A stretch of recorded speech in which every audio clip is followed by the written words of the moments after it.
एक और बबूल की तपस्या से बनी हुई बांसुरी थी और एक और महादेव के प्रेम से बनी हुई बांसुरी थी, तो तुमने कौन सी चुनी?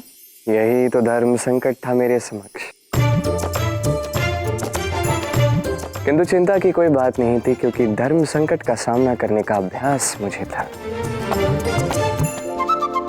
धन्यवाद आराध्य, परंतु अभी अभी बबुल वृक्ष ने अपने प्राणों को दांव पे लगा के ऐसी ही बांसुरी दी है मुझे, उसे अस्वीकार नहीं कर सकता ना? नहीं नहीं प्रभु, वो महादेव है, उनके समक्ष मेरा क्या मोल, आप उनकी ही बांसुरी स्वीकार करें।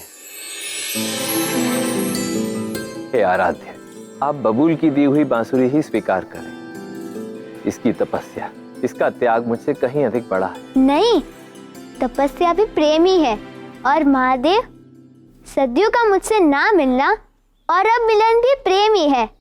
मैं दोनों स्वीकार करूंगा।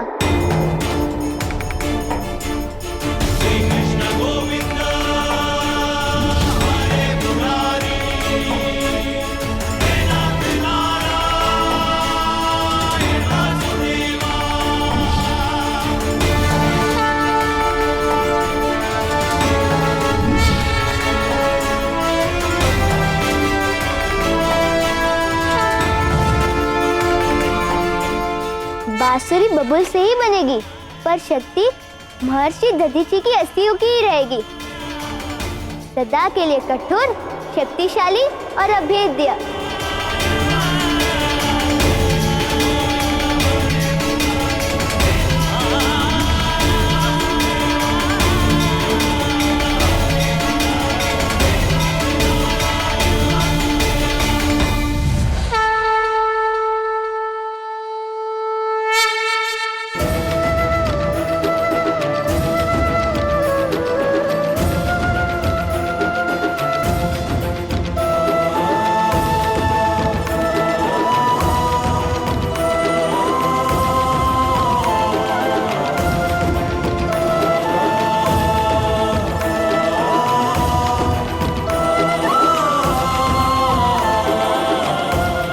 अब समझ में आया कि मेरे प्रभु ने इस बांसुरी को अनश्वर क्यों बनाया।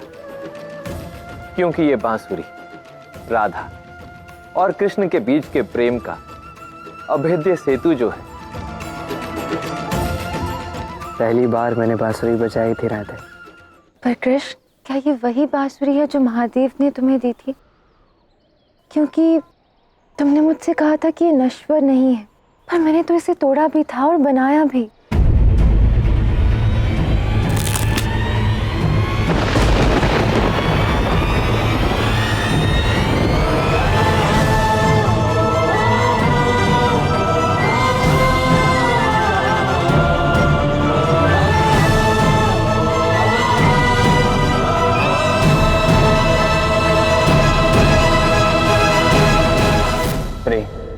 संसार की सबसे बड़ी शक्ति, किसी भी वस्तु, किसी भी शक्ति को ये तोड़ भी सकती है, जोड़ भी सकती है।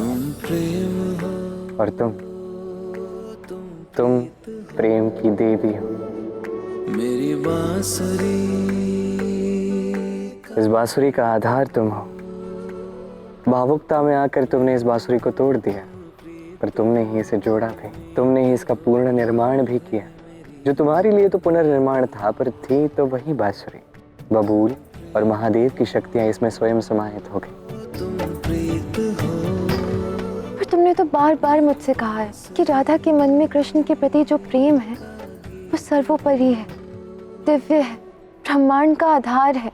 तो इस बांसुरी के 7 सुरों से इसकी तुलना कैसे हो सकती है भला? क्या निश्चित रूप से तुम जानना चाहती हो? अब तुम तो ऐसे पूछ रहे हो जैसे तुमने बबूल से पूछा था। पूछना तो पड़ेगा, क्योंकि इसे जानने की यात्रा अत्यंत दुखमयी होगी राधा। कृष्ण, तुम्हें ऐसा लगता है कि दुख का आभास मेरे मन को बदल सकता है?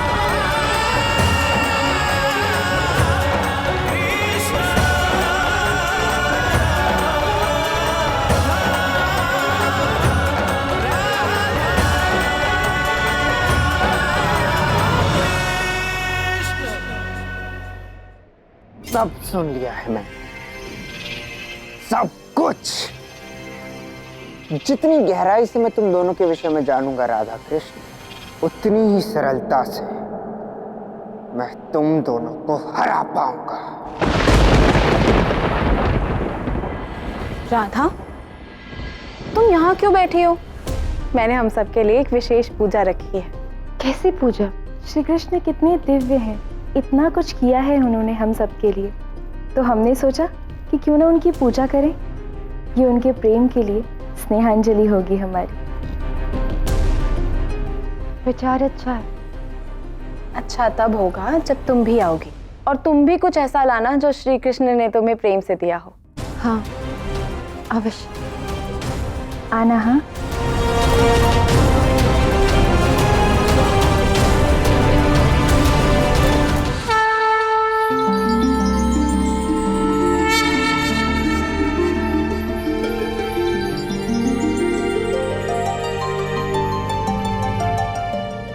ये कंगन श्री कृष्ण ने मुझे बहुत प्रेम से दिए थे।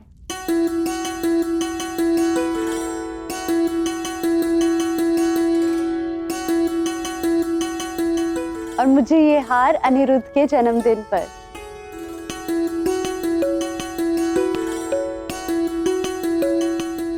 और ये सिंदूर की डिब्बी, ये पिताश्री ने आर्य शाम को हमारे विवाह के दिन दी थी मुझे सिंदूर लगाने के लिए।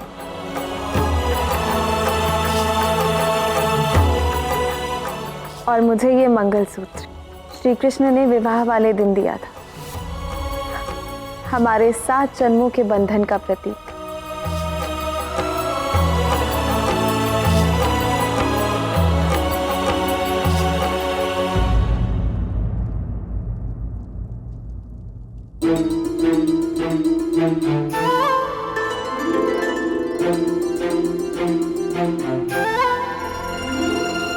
मुझे तो कृष्ण ने सदैव ये मोरपंख दिया है, इससे अधिक मूल्यवान मेरे लिए और कुछ नहीं है।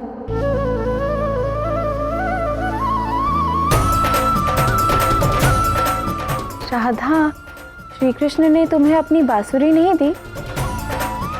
मुझे तो लगा श्री कृष्ण तुम्हें अपनी बांसुरी देंगे। उन्हें सबसे अधिक प्रिय तो उनकी बांसुरी है ना? नहीं माँ, श्री राधा से भी अधिक प्रेम श्री कृष्ण अपनी बांसुरी से करते। वो भला अपनी प्यारी बांसुरी श्री राधा को क्यों देंगे? और मैंने तो सुना है कि श्री राधा का और श्री कृष्ण का प्रेम इस संसार का सबसे बड़ा प्रेम। पर क्यों और कैसे, ये श्री कृष्ण ने कभी नहीं बताया।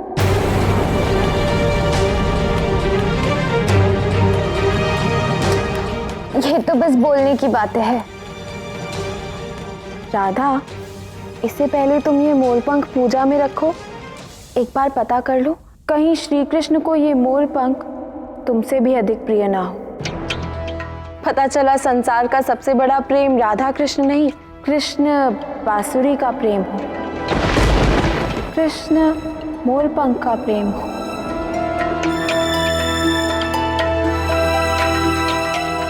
कौन जाने माता, ये तो सिद्ध सभी कर लेंगे, किंतु राधा कृष्ण का प्रेम इस संसार का सबसे बड़ा प्रेम है, ये श्री कृष्ण ने अभी स्वयं सिद्ध नहीं किया।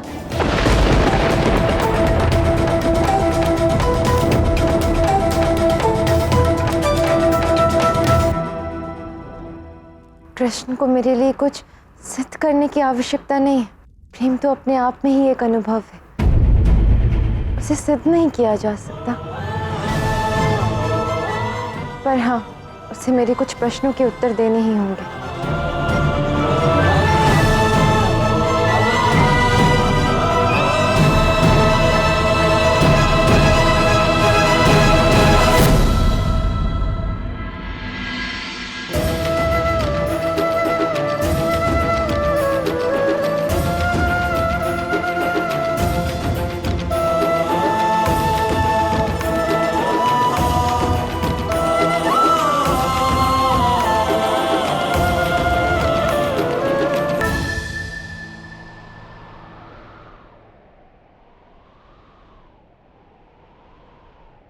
आज न राधा प्रसन्न है न मुस्कुरा रही है। क्यों? आज तुम कितनी भी बांसुरी बजा लो कृष्ण, मैं प्रसन्न नहीं हो पाऊंगी।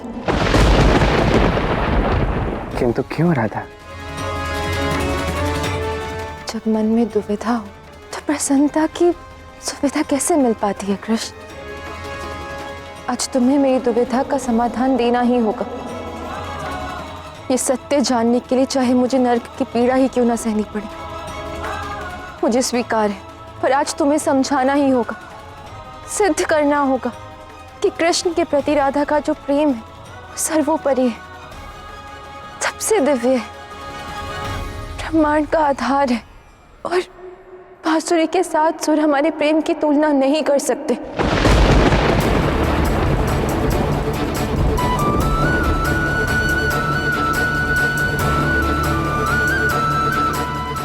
सरल सी बात है राधा, इन 7 सुरों को तुम अब तक समझ नहीं पाई हो। मैं समझाता हूं। राधा, ये 7 सुर केवल 7 सुर नहीं है, इनमें से एक सुर ब्रह्मांड के सप्तऋषियों से आया है, दूसरा सुर पृथ्वी के ऊपर स्वर्ग से आया है, तीसरा सुर पृथ्वी के नीचे नरक से आया है, चौथा सुर समुद्र से आया है, पांचवा सुर 7 रंगों के इंद्रधनुष से आया है, छठवां सुर मेरे ही शरीर की कुंडलिनी से आया है और 7वां सुर सबसे अंतिम सुर ये विनाशकारी है राधा। ये मेरे ही मस्तिष्क से आया है, शिव के त्रिनेत्र की भांति है ये। इसका वास्तविक उपयोग ना आज तक मैंने कभी किया है, सत्य कहूं तो ना कभी करना चाहता हूं मैं। अब तुम स्वयं समझ सकती हो कि ये 7 सुर इतने महत्वपूर्ण क्यों हैं, क्योंकि समस्त संसार में वास करता है राधा। इसलिए तुम तुलना कर रही हो इन 7 सुरों की और हमारे प्रेम की, पर ये बात तुम समझ नहीं पा रही कि समस्त संसार का आधार, उसका अस्तित्व ही प्रेम से, और ये प्रेम तुम हो राधा। ठीक है, यदि इनका अस्तित्व मुझसे है तो इनके सुर को, इनके वास्तविक रूप को मैं देखना चाहती हूँ, अनुभव करना चाहती हूँ, और उसके लिए मैं कोई भी मूल्य देने को सज्ज हूँ। तुम्हें आज तक मैंने कभी मना नहीं किया, आज भी नहीं करूँगा। बस तुम जो मांग रही हो उसके लिए मुझे समाधि लेनी होगी राधा। अपने शरीर की कुंडलिनी में, अर्थात मेरी आत्मा में जाकर 7 चक्रों को जागृत करना होगा। इन 7 सुरों का आवाहन मुझे करना होगा और मैं करूँगा। बस एक बात स्मरण रहे, इस समाधि में किसी भी प्रकार का विघ्न नहीं आना चाहिए राधा। यदि ये समाधि भंग होती है राधा, तो तुम इन 7 सुरों का परिचय, इसकी परिभाषा भूल जाओगी। और इसका अर्थ ये है कि तुम अपने कृष्ण को भूल जाओगी राधा, अपने कृष्ण को भूल जाओगी राधा।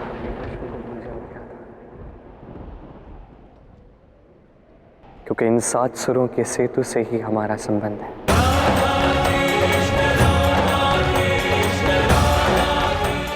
ऐसा न कभी हुआ है और ना ही कभी होगा कृष्ण।